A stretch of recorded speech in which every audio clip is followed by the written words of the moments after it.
Greetings once again, church family. Thank you so much for joining us today for our life groups. We appreciate you so much being involved in this great ministry.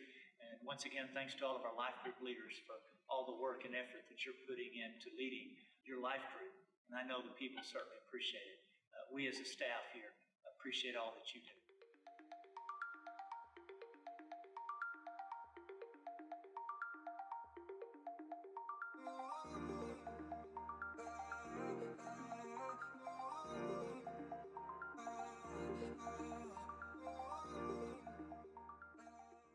We are looking today at our last statement in our mission statement, and that is empower. We believe that Christ wants to empower the church through the person, the presence of the Holy Spirit. I love this part of our mission statement because this is the distinction. This is the thing that sets us apart from any other fellowship or any other church, or if you'd like to use the terminology, any other denomination. We believe in the fullness of the Holy Spirit. We believe in being Spirit-filled and Spirit-led. We believe in allowing the Holy Spirit to flow out of our lives and touch others. And I believe that's what Jesus was talking about when he gave them a promise just before he ascended. In Luke 24, he says that he wanted them to tarry or stay in Jerusalem till they be endued with power from on high. And then in Acts 1:8, he says that they were to be filled with the Spirit of God. He said, you shall receive power after the Holy Spirit has come upon you. So what is it to this Spirit-filled power? Well, we know when a person is filled with the Holy Spirit that the initial physical evidence of that is speaking in tongues. And that's very important. That is our distinction, especially in our doctrine. But I think sometimes we in Pentecostal circles put too much emphasis on the sign when we need to be focusing in the day and age we live on substance. And that is allowing our lives to not just be filled or Spirit-filled, but Spirit-spilled. In fact, Paul tells us in Ephesians chapter 5, verse 18, he tells us to be filled with the Spirit. And if you break that down, the actual translation there in the original Greek is be being filled. In other words, it's not a one-time experience. It's a continual process of allowing the Holy Spirit to move and to flow in our lives. Let me illustrate this as best I can.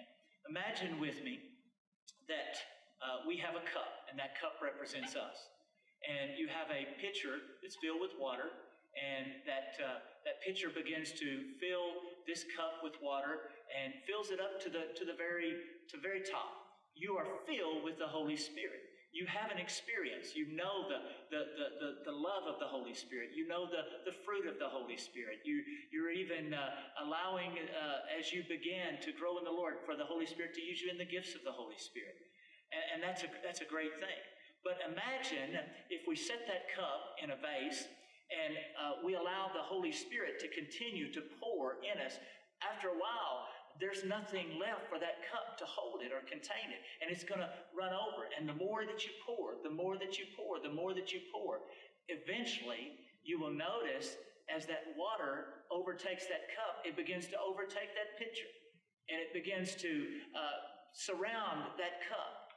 And that's what the Holy Spirit does. When we are Spirit-filled, the Spirit is above us, the Spirit is beneath us, the Spirit is beside us, and we are just overflowing with the power of the Holy Spirit.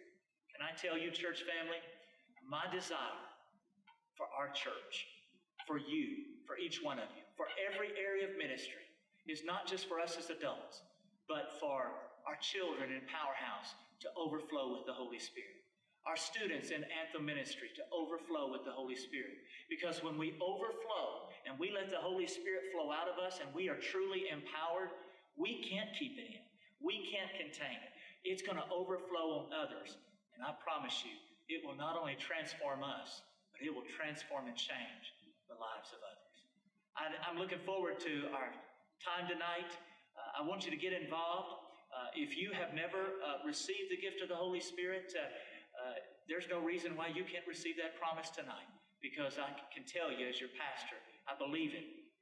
Jesus wants to empower you and empower this church with His Spirit. God bless you. Have a great evening. We love you. Thank you so much for being in Life Group tonight. You know this song.